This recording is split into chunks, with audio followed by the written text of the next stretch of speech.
네, 지난 시간에 해가지고 계속해서 서로 사랑하라, 내가 너희를 사랑하듯 이 제목을 가지고 강의를 계속해 보겠습니다. 지난 시간에 사랑의 세 요소, 이걸 세 개를 갖춘 요소를 사랑이라고, 다른 말로 배려심이라고 한다. 사랑 안에는 세 가지 이 요소가 있다고 그랬습니다. 자발성, 포용성, 용서, 남의 입장에서 하는 이해.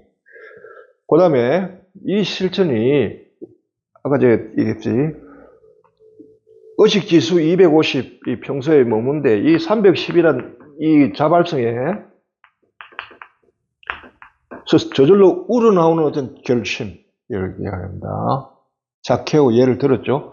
여기서 올라가는 게 왜 이렇게 힘든가? 오히려 여기 250에 200 이하로 떨어지는 게 쉬운데 이거는 쉽다고요. 이건 어렵다. 그 이유가 뭔가? 예, 이거를 복음 말씀을 통해 가지고 들어보자는 것입니다. 자, 루카복음 12장. 내가 세상에 평화를 주러 왔다고 생각하느냐? 아니다. 내가 너희에게 말한다. 오히려 분열을 일으키러 왔다. 이제부터는 한 집안의 5 식구가 서로 갈라져 세 사람이 2 사람과 맞서고 2 사람이 세 사람에게 맞설 것이다. 아버지가 아들에게, 아들이 아버지에게, 어머니가 딸에게, 딸이 어머니에게, 시어머니가 며느리에게, 며느리가 시어머니에 맞서 갈라지게 될 것이다. 칼을 주러 왔다. 다른 이거는 분열을 일으키고 왔다는데 마태오복음 보면 내가 너에게 평화를 주러 온 줄 아냐? 아니다. 칼을 주러 왔다. 칼. 왜 분열이 일어날까요? 소위 말해서 세대 간의 분열, 혹은 고부 간의 분열, 아니면 부부 간의 분열, 아니면 부모와 자식 간의 분열. 왜 분열이 일어나죠? 왜 서로 맞설까요? 왜 그 사이에 칼이 등장할까요? 칼이라고 하는 게 뭘 자르는 거잖아요. 그거는 서로가 서로의 주장을 앞세우기 때문에 그렇죠. 자식이 보기에 부모의 말이 너무 고리타분하고 옛날 방식이. 그걸 들으면 수용이 안 되는 거야. 그게 속에서 갈등을 일으키고 받아치죠. 그거는 옛날 거고요. 요즘 안 그렇습니다. 바로 부모 입장에서는 자식이 탁 받아치면, 저놈의 자식이 아버지가 말하면 그래도 받아들이는 그건 있어야지. 서로 갈등이 있죠. 서로 이게 통하지 않는 그게 있습니다.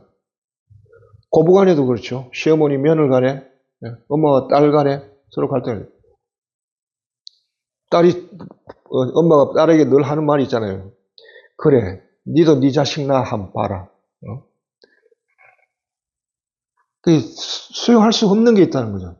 딸의 사는 스타일이나 생각이나 이런 것들을 도저히 받아들일 수가 없대요. 받아들일 수가 없기 때문에 그걸 잘라내기 위해서 칼이 필요한 거예요. 그러니까 이 관계가 어떻게 할 수는 없잖아요. 그렇다고 부모와 자식 간의 관계를 잘라낼 수 있나요? 부부 간에 잘라낼 수 있나요? 고부 간에 잘라낼 수 있나요? 그게 제일 쉬운 게 고부 간의 갈등이고 부부 간의 갈등은 요즘은 이혼하면 되고 하면 되니까. 근데 부모와 자식 간에 그게 잘 안 되잖아요. 그런데 칼은 필요하단 말이에요. 자르고 싶다고 저는. 잘라내고 싶고. 귀찮고, 괴롭고, 아니다. 칼이 등장하네요. 칼이. 이 칼의 필요성을 느낄 때 사람은 어떻게 해야 될까? 관계는 자르지 못하는데 칼이 필요할 경우 지긋지긋하죠. 부모와 자식 간에 서로 안 통할 때는 저놈 자식 안 볼 수도 없고 보자니 괴롭고 자를 수도 없고 자르지도 못하고 괴롭다. 정말 자르고 싶은데 자를 수가 없는 그 괴로움이 있을 때 사람들이 칼의 필요성을 하는 그 괴로움, 여기서 염증이 나오죠. 염호스럽다. 염증이 아니 이게 염증이죠. 네, 염오라고 하고요. 그 다음은 안 보죠. 그러니까 조금 소원해지죠. 서로 소원해지고.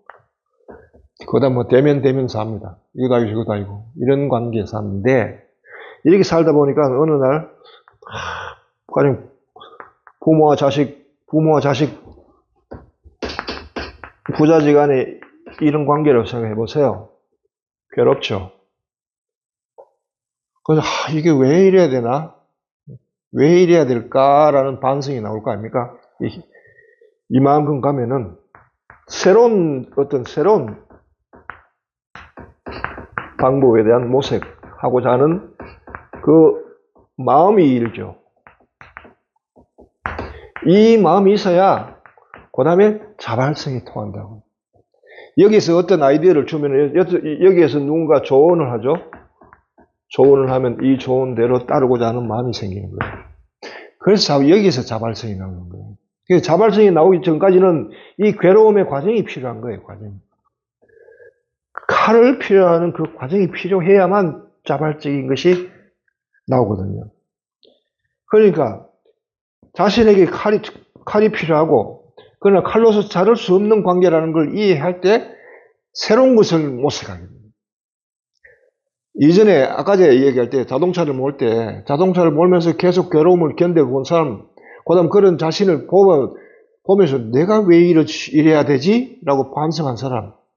이래야 뭔가 다른 게 없을까 하는 그 생각이 떠오르고 그런 욕구가 떠오르고 거기에 발상의 전환이 있다는 거예요. 거기에서 자발성이 나거든요.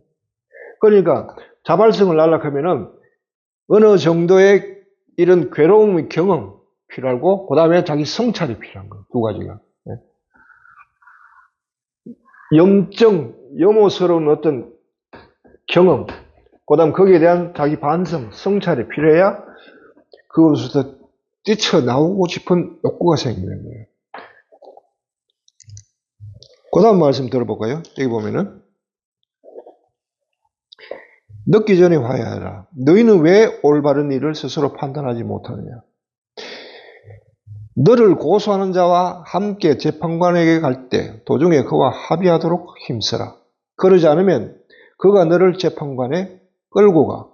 재판관은 너를 옥리에게 넘기고 옥리는 너를 감옥에 가둘 것이다. 내가 너에게 말한다. 네가 마지막 한 입까지 다 갖기 전에는 결코 거기서 나오지 못할 것이다. 화해를 하지 않고 가령 이 과정에서 칼을 써버렸다고 합시다. 끊을 수 없는 관계를 끊어버렸죠. 그럼 끊어버린 관계가 해결이 되나요? 해결이 안 된 채로 그대로 가는 거예요, 그게 감옥인 거죠. 고부간의 갈등이 가지고 다시는 내 시어머니를 보지 않으리라 하고 며느리가 돌아섰다고 합시다. 그럼 돌아서면 다시는 안 보게 되나요? 집안 일 있을 때마다 가야 될 거 아니에요. 명절 때는 어떻게 하고? 그럼 갈 때마다 지옥 속으로 들어가는 기분이죠. 또 가서 어떻게 봐야 되냐? 명절에 가서 이틀 3일을 어떻게 견뎌야 되나? 부모 자식 간에 갈라집니까? 안 갈라지는데 억지로 갈라놓죠. 됩니까 그게? 평생을 가는데. 평생 감옥 속에 있는 거예요. 지긋지긋하잖아요. 그게. 그러니까 늦기 전에 화해하라. 올바른 일을 왜 스스로 판단하지 못하느냐. 그래서 그런 괴로움, 칼이 필요한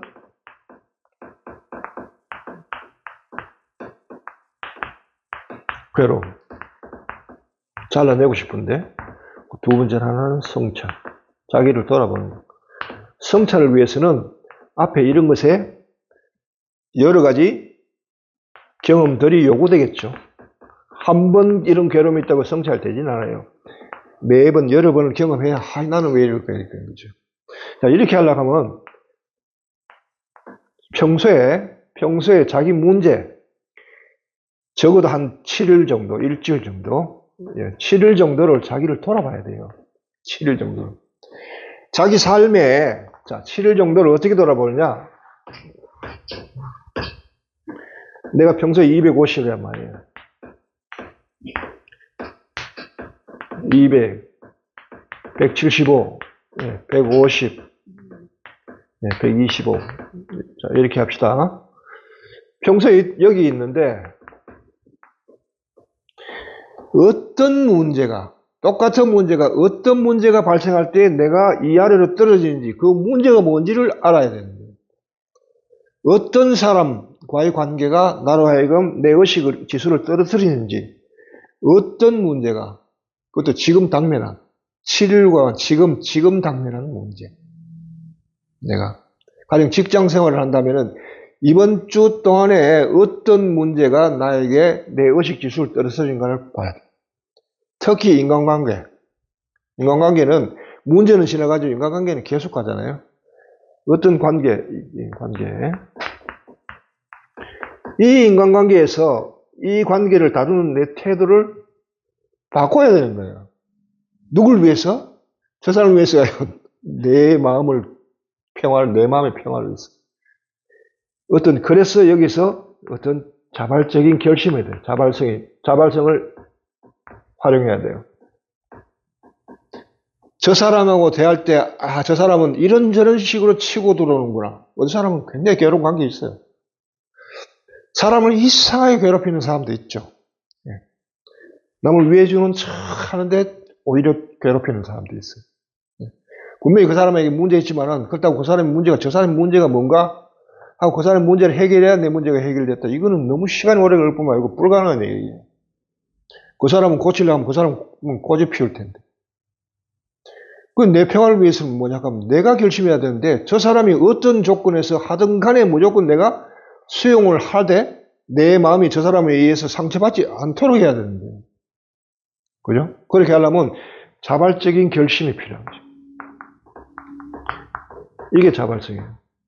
자발성이 한번 결심해 저 사람이 어떤 식으로 하든지 나는 받아치지 않겠다든지 수용하겠다라고 마음을 딱 여유를 가지고 먹고 있으면 저 사람이 이런 식으로 저런 식으로 접근하는 것이 보이죠. 볼 때마다 이번에는 이렇게 들어오는구나, 이번에는 이렇게 들어오는구나 하고 포용하게 되는 거죠. 내가 포용하게 되면은 여기서 작심한 것이 결심이 나를 떠받쳐줘요. 그래, 내가 저 사람에 대해서는 이렇게 태도를 가지기로 했지 하기 때문에 포용성이 작용하고요. 이게 350의 의식 지수입니다.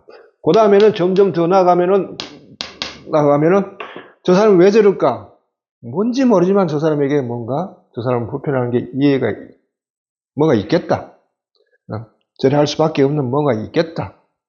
하고 나름대로 이해를 하려고 이렇게 들여다보면은 저렇게 하는 저 인간이 좀 척은해 보이죠. 그런 기회에 어떻게 하다 보면 다른 사람의 기회를 통해 저 사람이 어떤 처지에 있다는 걸 내가 듣게 돼요. 그럼 저 사람은 저래서 저랬는 모양이다. 라든지 아니면 저 사람이 하는 것이 나한테만 그런 게 아니네. 그 사람 자체에 문제 있으면 주변에 다 화살을 쏘을 테니까.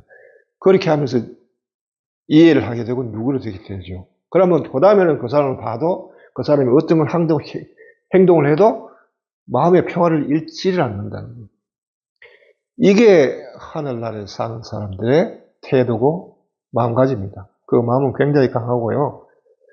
그렇게 이미 마음 먹고 있으면 그 문제에 관한 어떤 것이 들어와도 마음이 그로 인해 상처받지 않습니다. 괴롭지 않고 오히려 여유가 있고. 그래서 실천하기 어려운가 하면은 바로 아까 전에 칼로 정말 잘라버렸으면 하는 그걸 요구하는 그런 상황들이 경험을 요구하게 되고요. 거기에서 자발성이 올라오고 자발성에 따른 결심을 하면서 우리는 310 이상의 삶을 올라가서 살 수 있다는 겁니다. 이 위에 올라가야만 우리를 이 아래로 떨어뜨리지 않는 어떤 공고한 땅 위에 서 있는 거나 마찬가지. 그게 깨지지 않고 탄탄한 어떤 평화를 유지할 수 있죠. 여기서부터 하늘나라의 삶이 가능하고 그걸 예수님은 구원이라고 여겼습니다. 예. 자, 이번 강의는 서성의 날 특집 강의 두 편에 관해서 여러분에게 이런 강의는 평소에 늘 해온 강의였지만은 한번 특별하게 강조하는 의미에서 오늘 여러분에게 했습니다. 여기까지입니다.